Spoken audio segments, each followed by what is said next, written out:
네,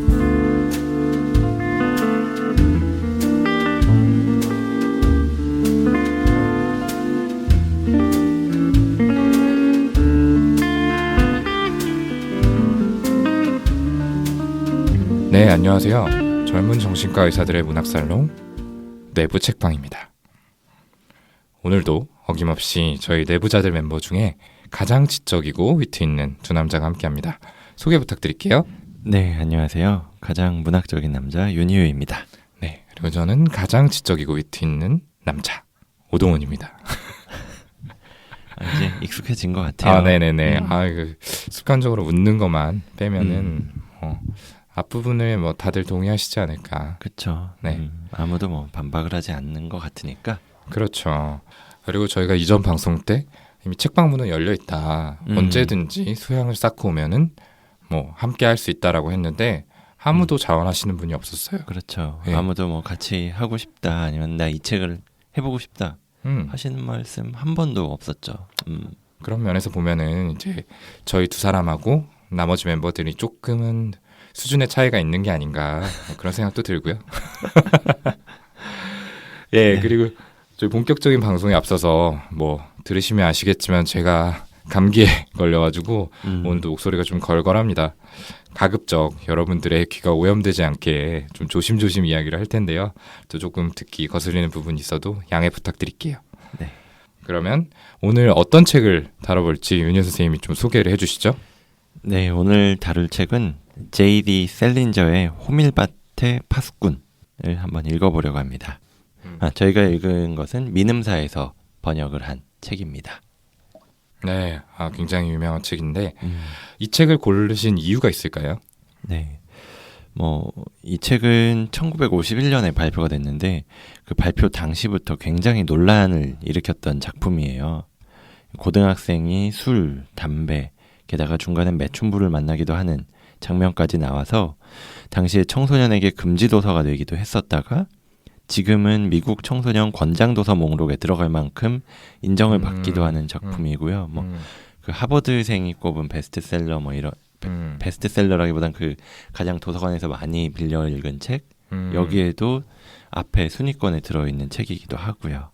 그래서 이 소설이 굉장히 극과 극의 평가를 받는데 이 주인공으로 나오는 홀든 콜필드라는 소년이 어떤 마음으로 어떤 행동을 하는지 왜 그런 평가가 극과 극으로 갈리는지 여기에 대해서 좀 더 이해를 해보고 이야기도 나누고 싶어서 가져왔습니다. 네, 그렇죠. 당시에 금서로 지정되기도 했지만 50년대 대학생들한테는 거의 바이블이다라고 할 정도로 정말 선풍적인 인기가 있었다고 하고요. 지금도 정말 영미문학의 걸작이라고 평가를 받고 있습니다. 그러면 간단하게 줄거리를 좀 요약해서 설명하고 그 다음에 이전 방송에서 그랬듯이 한 대목씩 낭독하면서 이야기를 나눠보도록 하겠습니다. 네, 이 주인공 홀든 콜필드라고 말씀드렸는데요.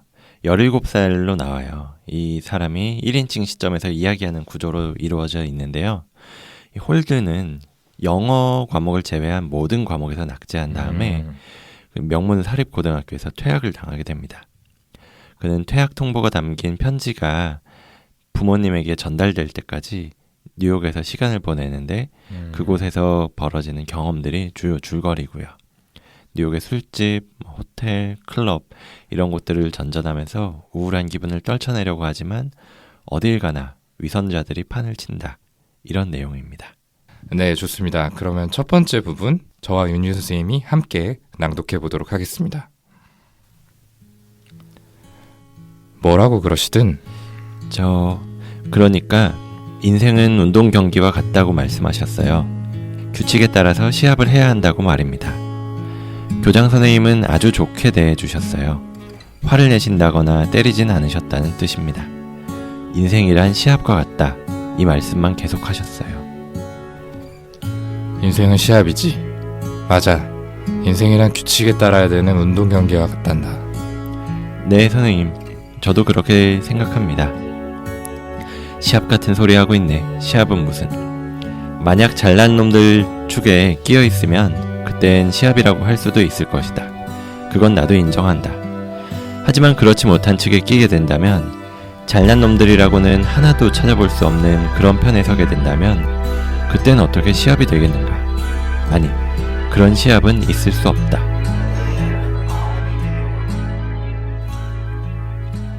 네, 저희가 낭독한 부분이 어떤 내용을 담고 있죠? 네, 이 부분은 주인공인 홀든 콜필드가 영어 과목 빼고 나머지 모두 낙제를 당한 다음에 퇴학이 확정된 상황에서 교장 선생님하고 면담을 한 다음에 자신을 그나마 아껴주었던 스펜서 선생님이 계세요. 그 선생님을 만나서 대화를 하는 장면인데요. 이 교장 선생님과 스펜서 선생님 모두 인생에서 규칙을 따라야 한다, 이런 점을 강조하는데 홀든 자신은 규칙에 적응할 수 없었다, 이렇게 이야기를 하죠. 근데 이 부분에서 홀든이 가지고 있는 정말 뿌리 깊은 열등감이 느껴졌어요. 홀든의 말을 들어보면 잘난 놈들 축에 끼어 있다면 얼마든지 시합을 할 수 있을 것이라고, 다시 말해서 학교에 적응하고 살아갈 수 있을 것이라고 이야기하지만 자신은 그쪽에 속하지 못했다라고 이야기를 해요. 그래서 자기가 시합을 할 수 없다고, 학교에 적응하지 못한다고. 그러면서 다른 친구들한테도 끊임없이 불평을 하죠. 잘생기고 여학생들한테 인기가 많은 룸메이트는 잘생겼다라고 질투를 하고, 여드름투성이에 이빨까지 지저분한 다른 친구는 너무 지저분한 데다가 귀찮게 해야 한다고 싫은 티를 내고, 그러다가 룸메이트가 자신의 첫사랑이었던 여자애와 데이트를 한다는 이야기를 듣는데 그 이야기를 듣고 굉장히 분노하고 어떻게든 방해하고 싶어 하지만 아무 말도 못하고 혼자서 그냥 초조해하죠. 네, 사실은 주변에서 이런 사람들을 종종 볼 수 있는 것 같아요.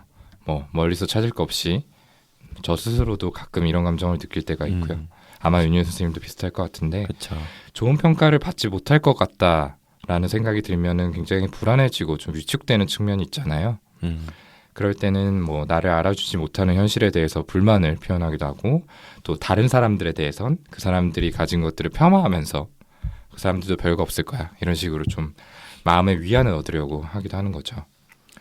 누구에게나 조금씩 이런 측면들은 있을 텐데 이 홀든의 경우에는 앞서 윤현 선생님이 이야기한 것처럼 그 뿌리가 좀 더 깊은 것 같아요. 그렇다면 왜 홀든은 이런 열등감이란 걸 갖게 됐을까요? 네, 얼핏 생각해보면 홀든은 굉장히 유복한 환경에서 자랐어요. 그 아버지가 회사의 고문 변호사로 경제적으로는 부족할 게 없었고 오히려 넘칠 정도로 좀 여유가 있었고, 형은 DB라고 나오는데 헐리우드에서 활동을 하는 유명한 작가고, 그리고 동생인 피비는 누구든지 그녀를 보기만 하면 매력에 빠져들 정도다, 이렇게 묘사가 되는 귀여운 동생이거든요. 게다가 남동생 한 명이 죽었다라고 나오는데 그 죽은 남동생인 엘리조차 착하고 공부도 잘하는 그런 학생이었어요. 굉장히 머리가 좋다, 이렇게 표현이 되죠. 네, 그래서 어떻게 보면 정말 유복한 성장 환경이었을 것이고, 또 한편으로는 이 다른 형제들하고 계속 비교가 되면서 그러면서 열등감을 가졌을 수도 있을 것 같아요. 추측이긴 하지만 책 머릿말에 맨 앞부분에 자신의 성장 배경에 대해서는 이야기하고 싶지 않다, 이렇게 잘라 말하고 있는데 아마 이렇게 좋은 환경에서 자랐는데 왜 그 정도밖에 못하냐, 이런 말을 워낙 많이 들어와서 더 거부감을 가지고 있는 거라고 생각이 들어요. 근데 이런 환경이 어떻게 보면 그다지 유별나게 보이지 않기도 해요. 맞아요. 사실 병원 진료실에서 이런 분들의 이야기를 많이 접하는 것 같아요.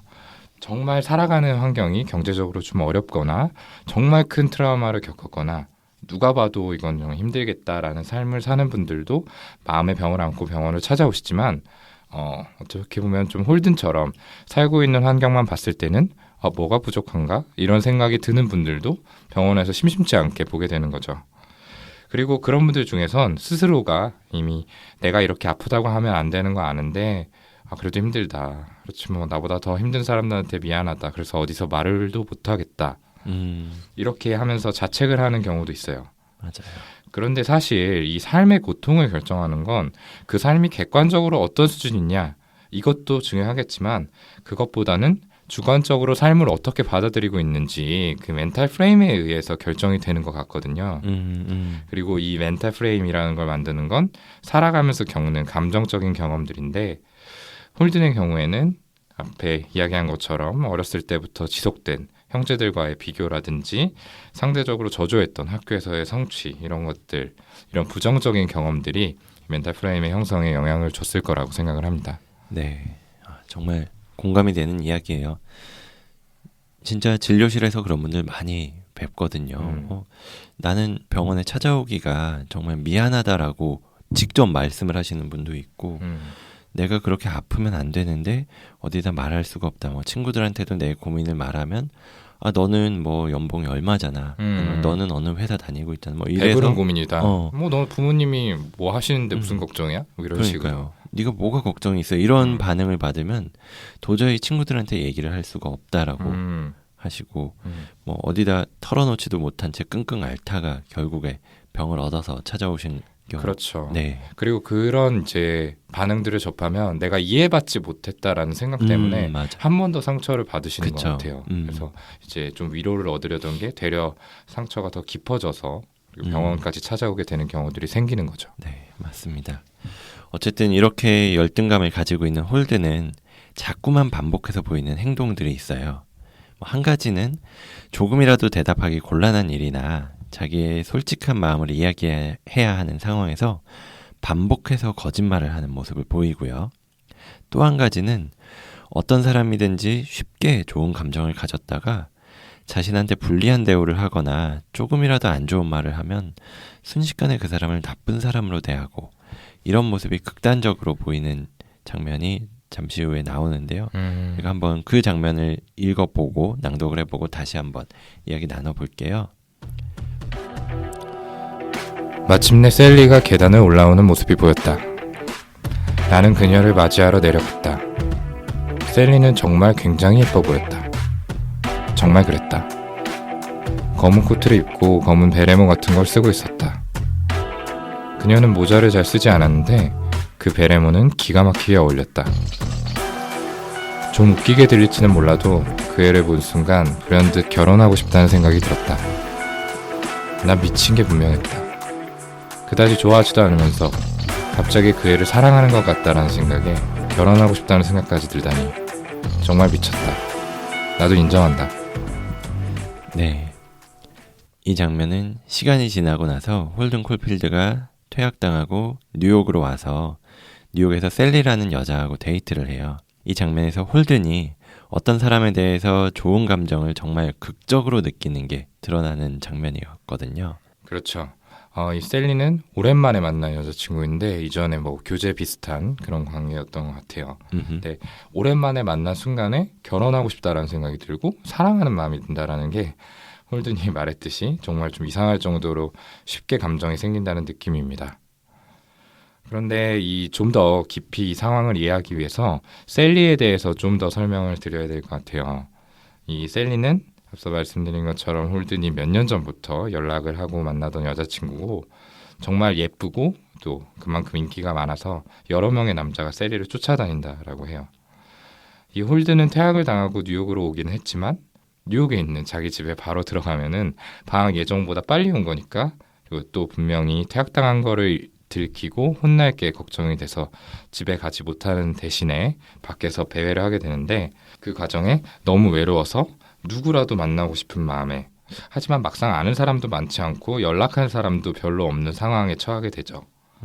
근데 홀든이 이때 그나마 떠올린 친구가 셀리인 건데요.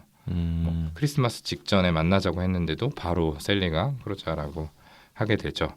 게다가 뭐 너무 예쁘다 이런 오랜만에 보니까 너무 예쁘다라고 하니까 보자마자 결혼을 하고 싶다라는 얘기를 하게 된 것 같아요. 네, 맞아요. 정말 오랜만에 만나고 뭐 계속 연락을 주고받았지만 정말 예쁘니까 그리고 게다가 자기가 크리스마스 직전의 시즌에 굉장히 바쁠 거 아니에요. 이렇게 인기 많은 친구면. 근데 자기가 만나자고 하니까 바로 나와주니까 금방 좋아지는 감정, 사랑에 빠지는 감정이 들 수도 있을 것 같다는 생각이 들어요. 그래서 이 홀든 정도의 나이 한 10대 후반으로 나오는데 뭐 그 정도나 20대 초반 같은 나이에는 쉽게 사랑에 빠지는 경우도 있잖아요. 그 금사빠라고 하는 말도 있는데. 네, 그렇죠. 돌이켜 보면은 뭐 저희도 그 나이를 겪었지만 홀든의 나이 때에는 한두 가지 매력 포인트에 강렬하게 끌려가지고 금방 사랑에 빠지는 게 드문 일은 아니죠. 반면 이제 나이가 들어가면서 아무리 그 사람의 장점이 뚜렷하게 보이더라도 단점도 같이 보이면서 이것저것 계산을 하게 됩니다. 아마도 여러 가지 인간관계들을 배우면서 좀 더 심중해지는 걸 텐데요.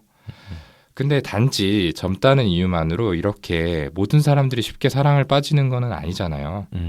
특히 이제 홀든의 경우에는 이 나이대 다른 친구들보다도 훨씬 쉽게 그 과정이 이루어진 것 같거든요. 맞아요.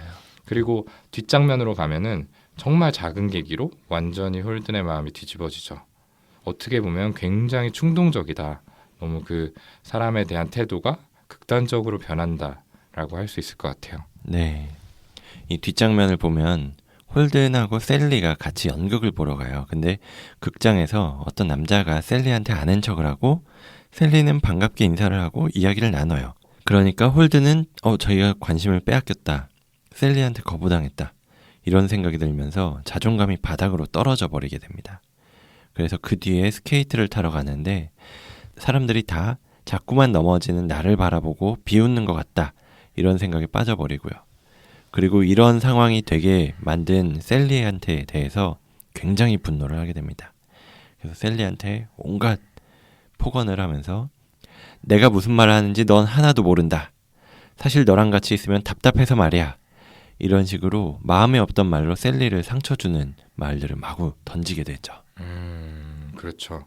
방금 윤윤스님 대사가 되게 입에 착착 붙는 것 같네요. 평소에 종종 하시는 이야기는 아닐지 의심스러운데. 전혀 기억이 나지 않는데요. 네. 어쨌든 셀리 입장에서는 굉장히 당황스러울 수밖에 없는 상황이죠. 근데 홀드는 그렇다면은 왜 이렇게 갑자기 변하게 된 걸까요? 이런 모습이 열등감 얘기를 처음에 했었는데요. 열등감 때문에 발생하는 이 자존감이 떨어졌을 때 흔히 보일 수 있는 모습이라고 이야기를 했어요. 그래서 떨어진 자존감을 만회하기 위해서 먼저 상대방을 밀어내는 거죠. 마치 고슴도치처럼 상대방을 가까이 하고 싶다가도 가까워졌다가 순식간에 상처 입고는 상대방이 형편없는 사람이다. 이런 생각이 드는 거예요.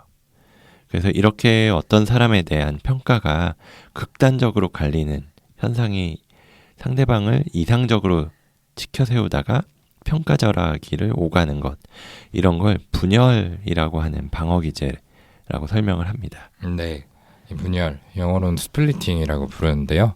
이 방어기제에 대해서 이야기를 해보면 일반적으로 사람들은 어떤 사람에 대해서 생각할 때 그 사람의 장점과 단점을 한꺼번에 생각을 하잖아요. 이를테면 A라는 친구가 참 재미는 있는데 입이 가벼워서 비밀을 잘 못 지킨다라고 하면은 보통 사람들은 그 두 가지 특성이 모두 이 A라는 친구에게 있는 거다라고 생각을 해요. 그래서 걔는 입은 좀 가볍지만 뭐 그렇게 나쁜 애는 아니야 라는 식으로 평가를 내리게 되는 거죠. 그런데 이 분열이라는 방어기제를 사용하는 사람은 방금 말한 것처럼 이런 두 가지 어떻게 보면 상반되는 특성들을 통합하지를 못해요.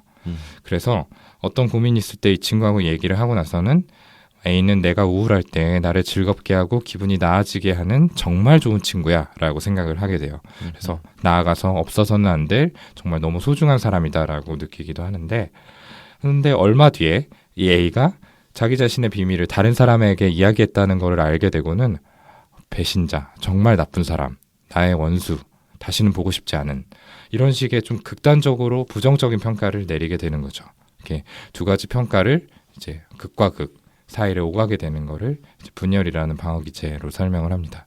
네, 맞습니다. 물론 앞에서 든 예처럼 정말 큰 배신감을 느끼면은 당연히 사람에 대한 평가가 바뀌긴 하겠지만 그게 정말 어떤 사소한 일에 대해서도 굉장히 극과 극을 오가고 또 하나의 그런 평가가 씌워지면은 그 사람의 좋았던 면은 완전히 잊어버리게 되는 그런 그렇죠. 거를 분열이라고 하고요. 보통 사람들은 이제 시간이 지나면서 다시 한번 생각을 하게 되잖아요. 그쵸. 그 일에 대해서. 그래서 이제 장점들을 생각을 하면서 관계를 리페어하려는 시도들을 하게 되는데 이 분열의 경우에는 그런 것들이 일어나지 않는다는 거죠. 맞습니다. 180도 바뀌어버린 상태. 네.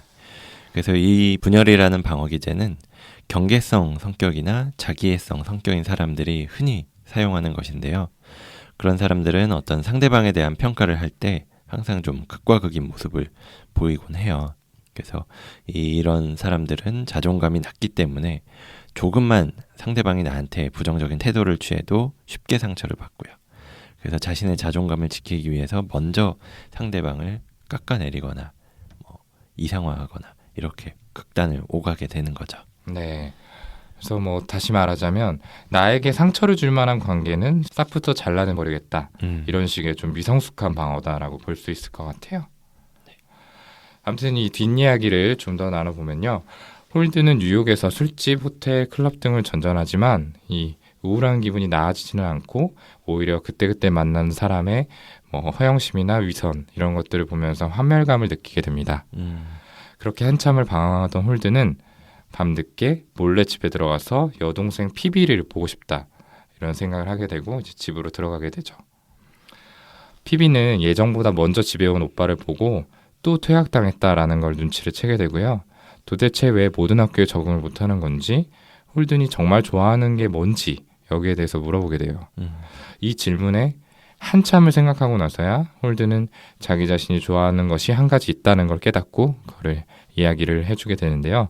바로 소설에서 가장 유명한 구절이죠. 이 부분은 윤 선생님 목소리로 한번 들어보도록 하겠습니다. 나는 늘 넓은 호빌밭에서 꼬마들이 재미있게 놀고 있는 모습을 상상하곤 했어. 어린애들만 수천 명이 있을 뿐 그 주위에 어른이라곤 나밖에 없는 거야. 그리고 난 아득한 절벽 옆에 서 있어. 내가 할 일은 아이들이 절벽으로 떨어질 것 같으면 재빨리 붙잡아주는 거야. 애들이란 앞뒤 생각 없이 마구 달리는 법이니까 말이야. 그럴 때 어딘가에서 내가 나타나서는 꼬마가 떨어지지 않도록 붙잡아주는 거지. 온종일 그 일만 하는 거야. 말하자면 호밀밭의 파수꾼이 되고 싶다고나 할까? 바보 같은 얘기라는 건 알고 있어. 하지만 정말 내가 되고 싶은 건 그거야. 바보 같겠지만 말이야. 네. 이 대목은 어떤 내용을 담고 있을까요? 네. 이 소설의 제목인 호밀밭의 파수꾼이라는 단어가 처음이자 마지막으로 등장하는 장면이고요. 여기서 나오는 호밀밭의 파수꾼은 자꾸만 낭떠러지 아래로 떨어질 것 같은 아이들, 아무 생각 없이 뛰어다니는 그런 순수한 아이들을 떨어지지 않게 잡아주는 역할을 하는 사람이거든요. 사실 이 순간에 가장 방황하다가 밑바닥으로 떨어지고 있는 사람은 다른 누구도 아니고 홀든 자신일 것 같아요. 그리고 지금까지 만난 사람들은 자신을 붙잡아주지 않고 오히려 벼랑 아래로 자신을 밀어버리거나 아니면은 그냥 잡아주지 않는다, 이렇게 생각이 들 거고요. 그리고 그 사람들에게는 막 온갖 거짓말을 하면서 홀든이 자신을 방어해 왔는데 자신의 정체를 숨기거나 진짜 마음이 무엇인지 말하지 않고 그냥 상황을 모면하기 위해서 이런저런 거짓말하면서 둘러대곤 했고요. 근데 사랑하는 동생인 피비는 그런 거짓말은 그냥 한 번에 간파해냈어요. 그리고 진정 걱정을 하면서 홀든한테 질문을 합니다. 오빠가 정말 좋아하는 게 있냐고. 물론 그 질문에도 홀든은 한참 대답을 회피하고 딴 생각을 하고 이런저런 변명도 했는데 피비는 오빠를 놓아주지 않았어요. 정말 사랑하는 마음이 있으니까 그럴 수 있었던 것 같은데 정확히 대답을 할 수 있을 때까지 붙잡고 물고 늘어지니까 그제서야 홀든이 진정한 대답을 고민하고 이야기를 한 내용이고요. 네, 맞습니다. 홀든은 보면은 이전까지 좀 세속적인 가치에 자기 자신을 동화했다라고 볼 수 있을 것 같아요. 물론 이제 부적절감을 느끼고 자기 자신을 규정하고 있던 이 명문학교라는 틀을 깨고 나왔지만 그 이후에도 어떠한 가치를 추구해야 할지를 알지 못한 채 어떤 음주라든지 매춘이라든지 이런 행위들을 통해서 좀 1차적인 쾌락들을 쫓으려고 하는 거죠.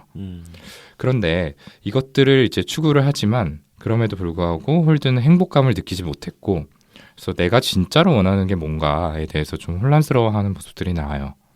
그런데 그런 타이밍에 이 피비가 던진 질문은 자기 자신이 진짜로 중요시하는 내면 속에 있는 가치는 뭔지에 대해서 진지하게 고민하게 만들어주게 된 거죠. 네, 바로 호밀밭의 파수꾼이 되는 게 정말 내가 원하는 것이었고요. 홀든은 이제 자신보다 어린, 그러니까 곧 자신과 똑같이 이 사회를 겪어나갈 어린 존재들의 순수함을 지켜주고 싶었기에 호밀밭의 파수꾼이 되고 싶다, 이렇게 이야기한 게 아닐까 싶어요. 그래서 홀든은 피비의 질문에 답을 하면서 진정으로 자신이 원하는 가치가 어른 흉내를 내면서 허영심을 충족시키는 그런 게 아니라 성인의 때가 묻지 않은 순수성, 이걸 깨닫는 거죠. 그래서 사회의 부조리함을 경험하면서 잃어버렸던 자기 자신의 순수성을 되찾고 싶다는 것, 이게 진정한 자신의 소망이라고 이야기하는 것 같아요. 네. 이런 대답을 이끌어낸 동생 피비라는 인물에도 관심이 가는데요. 피비는 어떻게 보면은 이 소설 전체를 통틀어서 유일하게 홀든을 지지하고 이야기를 잘 들어주는 사람이다, 이렇게 볼 수 있을 것 같아요. 네. 물론 뭐 어떤 선생님이라든지 이런 인물들이 등장을 하지만 이 홀든의 기대를 좀 배반하는 일들이 벌어지게 되죠. 네. 이제 저희가 진료실에서 청소년 또는 아이들을 면담을 할 때 상당히 많은 친구들이 얘기하기를 되게 어려워해요. 특히 이 뭐 우리가 소위 말하는 행동 문제, 탈선, 그러니까 뭐 학교를 안 간다든지 집에 늦게 들어온다든지 뭐 술 담배를 한다든지 이런 이제 주소를 가지고 병원을 찾아오는 친구들은 아무래도 이런 행동들 때문에 부모님에게, 선생님에게 굉장히 혼이 많이 나고 좀 그것 때문에 위축되어 있는 상태거든요. 이렇게 주변 어른들에게 한참 동안 지적을 받다가 병원에 와서 만나는 것도 어떻게 보면 똑같은 어른인 의사니까 아, 이 사람도 똑같겠지라고 생각을 하게 되는 경우가 많아요. 그래서 마치 부모의 대리인이나 스파이처럼 느끼게 되는 거죠. 네. 그래서 홀든이 하는 것처럼 뭐 상황을 모면하기 위한 핑계나 거짓말을 지어내면서 좀 면담으로 들어가는 게 굉장히 어려운 경우들이 생깁니다. 네. 그런데 그럴 때 이 아이에 대해서 선입견을 좀 내려놓고 아이 입장에 서서 생각을 하면서 네가 원하는 건 뭐니? 그러니까 부모님이 원하는 건 알겠는데 그것보다 더 중요한 거는 네가 어떻게 변화하고 싶은지, 네가 도움받고 싶은 부분이 있는지야. 이렇게 물어보면서 얘기를 들어준다면은 곧바로 나오지는 않더라도 아이가 결국에는 진정 원하는 거나 정말 힘들어하는 게 어떤 부분인지 얘기를 털어놓게 돼요. 그래서 이런 과정을 통해서 의사가 자기 자신을 도와주려는 사람이다라는 걸 아이가 느끼게 되기도 하고요. 그러니까 사실은 소설 속에서 홀든이 지속적으로 이제 피비가 귀엽다, 예쁘다 이런 식으로 애정을 드러내고 피비를 돌보기 위해서 뭐 좋아하는 레코드를 사서 선물을 하려고 하고 이런 모습들이 나오는데 실제로 이 홀든의 위태위태한 삶을 지탱해주는 끈이 되어주는 거, 홀든을 돌봐주는 거는 이제 피비다, 이렇게 볼 수 있을 것 같아요. 네, 맞습니다. 그래서 이렇게 마음이 힘든 상황에 놓인 분들에겐 피비 같은 사람의 역할이 굉장히 중요하다는 생각을 했어요. 뭐 결과적으로 봤을 땐 피비가 홀든이 벼랑에서 떨어지려고 하는 걸 잡아준 호밀밭의 파수꾼 역할을 한 셈이라고 생각하고요. 아무튼 난 이 홀든의 진정한 마음 속에 사실은 또래 아이들, 뭐 친구들, 그리고 동생 이런 사람들을 아끼고 사랑하는 마음이 있다는 장면이 굉장히 아름답게 느껴졌고요. 이 떨어진 자존감을 회복하는 건 결국 내가 나의 진정한 모습을 들여다볼 수 있게 해주는 누군가의 지지, 인정 이런 걸 통해서 시작될 수 있거든요. 어떤 의미에서 홀든은 좀 행운하다, 이렇게 얘기를 해볼 수도 있을 것 같아요. 저는 이 소설을 읽으면서 우리가 이전에 다뤘던 인간 실격의 주인공 요조하고 좀 닮아있다라는 생각을 했거든요. 현실에서 적응하지 못하는 것, 그리고 자기 자신의 존재 가치를 찾지 못하고 계속해서 삶 속에서 방황하는 모습들이 닮아있다는 생각을 해봤는데요. 요조는 결국에 어떠한 관계에서도 안정감을 느끼지 못하고 항상 불안과 공포에 가득한 삶을 살게 됐죠. 네. 홀든 역시 학교에서 받아들여지지 못하고 어른의 흉내를 내면서 사람들과의 관계를 맺으려고 한 거 역시 잘 되지를 않았지만 이 홀든에게는 피비와 같은 존재가 있었기 때문에 무너지려는 순간에서도 그 윤 선생님이 말한 것처럼 이제 벼랑으로 떨어지지 않고 버틸 수 있지 않았을까라는 생각이 들어요. 이 소설의 후반부, 거의 마지막 부분에 서부로 떠나려던 갑자기 모든 걸 버리고 이제 서부에 가서 은거하면서 살겠다라고 생각을 하고 피비에게 작별을 구하려던 홀든이 자신을 찾아온 피비의 모습을 보면서 마음을 바꾸는 그런 대목이 나오는데, 그런 게 바로 제가 말씀드린 것처럼 피비가 홀든의 삶을 지탱해주는 끈이 되었다라는 걸 보여주는 상징적인 장면이 아닐까라는 생각을 해봤습니다. 네. 그렇기 때문에 마지막에는 결국에 이제 정신병원에 입원을 한 걸 암시하는 대목들이 나오는데 그럼에도 불구하고 홀든은 여기서 회복이 돼서 본인의 온전한 삶을 살 수 있게 되지 않을까라는 희망을 저희가 생각을 해볼 수 있는 거죠.